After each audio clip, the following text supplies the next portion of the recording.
Today we are diving into dietary principle number 3 from the Wise Traditions Dietary Principles that come from the Weston A Foundation. So I'm super excited to share these with you. Before we get started, if you are new here, welcome. My name is Amanda Willis. I empower families to wellness authentically through biblically rooted principles. And we are currently working our way through a series here on this channel on the 11 dietary principles from Wise Traditions. One of the things I've noticed a lot recently is questions about what is real food, what should I really be eating? There's so much different information out there. And I love the Weston A Price principles. They are rooted in so much research and science, but also in our ancestral nutrition and ancestral wisdom. So along with that, much of that aligns with scripture as well and the foods that God would have created us to eat. And so that's one of the reasons I lean towards Weston A Price Foundation nutrition advice. So let's dive into dietary principle number 3 today. If you've missed the first 2, you can check them out. I've started a playlist over here and you can check that out right up here. I'll link it for you. Go back and listen to 1 and 2 if you would like. They don't have to be in order though. So if you want to listen to this one first and then go check those out, you can do that as well. All right, number 3 is to emphasize nutrient-dense foods. These include organ meats, animal fats, eggs, raw dairy, shellfish, and fish eggs. So the summary within the principle book, you guys, I know I read a lot more in these videos than I do in other ones, but I do try and highlight just what I can't summarize in my own words without butchering what's already in here, right? They already took a lot of time to make this really understandable and simplified and not too crazy. So I'm trying to stick with that here. So the diets of healthy, non-industrialized peoples contain at least 4 times the minerals and water-soluble vitamins and 10 times the fat-soluble vitamins found in animal fats, which are vitamin A, D, and K2 that are now, it used to be activator X is what Dr. Price referred to it as. We've now, through science, learned that is K2. They had 10 times more than the American diet. And we'll get into that in just a second, that was in the 1940s, you guys. 10 times more than in the 1940s. We are in 2025. You know how much our food has changed since the 1940s? We're lacking a little bit more than 10 times, I believe. So the most surprising of Dr. Price's findings was the very high levels of fat-soluble vitamins, the ones we just mentioned, A, D, and K2. They occur uniquely in animal fats, organ meats, fatty fish, shellfish, and fish liver oils. I believe we touched on this a little bit last time. Sometimes you'll hear people talk about different vegetables being high in vitamin A. They're actually not vitamin A, it's beta carotene, which has to be converted into vitamin A. Where when we're talking about the fat-soluble vitamins here being uniquely in animal fats, that's because it uniquely occurs ready for the body to already process as vitamin A and not have to convert in animal fats. These so-called primitive diets contained at least 10 times more, we talked about that, in the 1940s. You guys, that's crazy. These vitamins are lacking in our processed foods and our seed oil, vegetable oils that we've been told are so healthy, yet they are key for nearly every process in our body.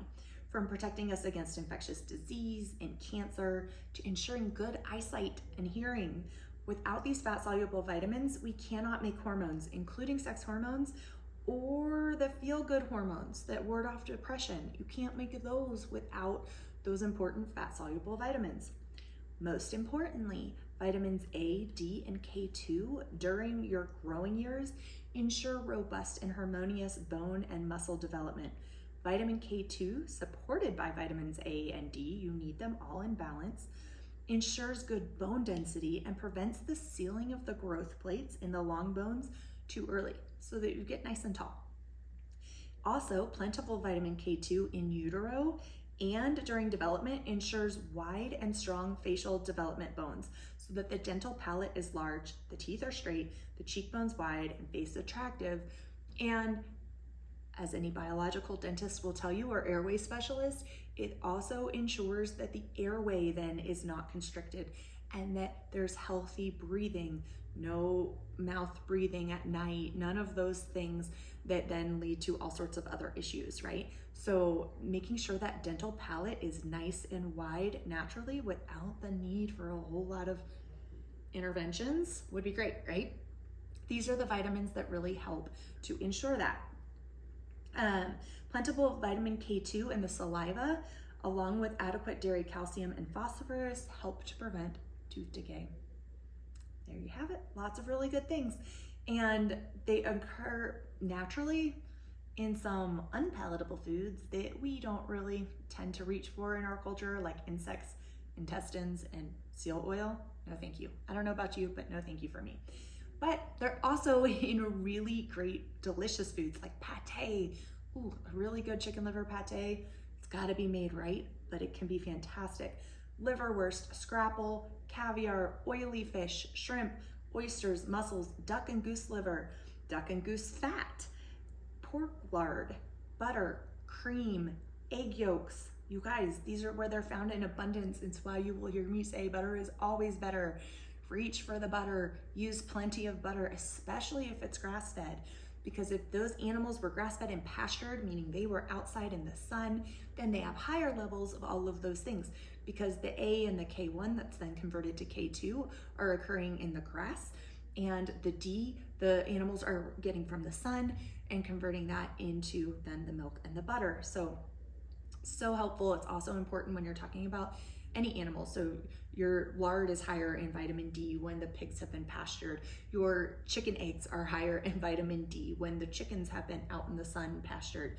If they're inside, they don't have any ability to create vitamin D from what, the fluorescent lights they're under? I mean, think about it.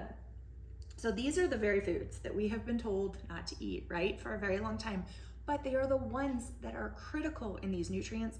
They're also the ones that our ancestors have eaten forever. That it was really just the last, I have to do math where we're at now, but the last 75 years, 50 years that we've really been told, steer clear of these things.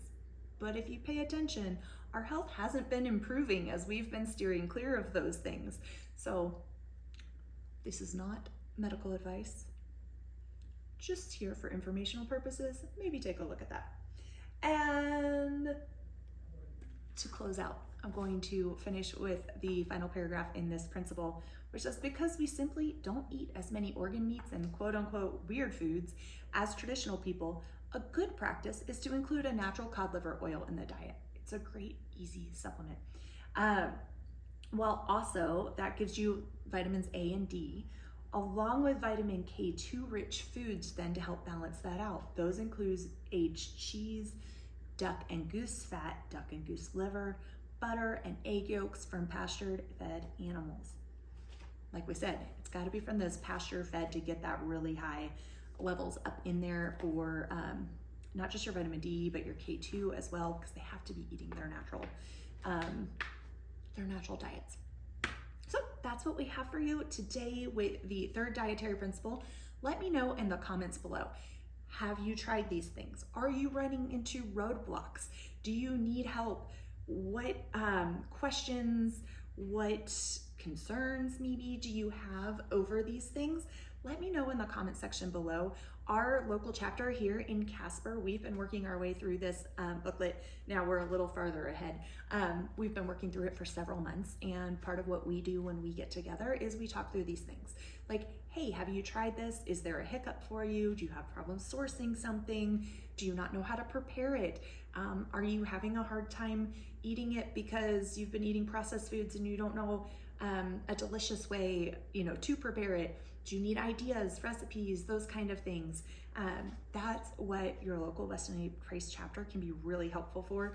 And I don't guarantee that I have all of the answers for you, but I'll be happy to point you in whatever direction that I can down in the comments below, and maybe we can help each other out as well. Until next time, take care, friends. Cheers.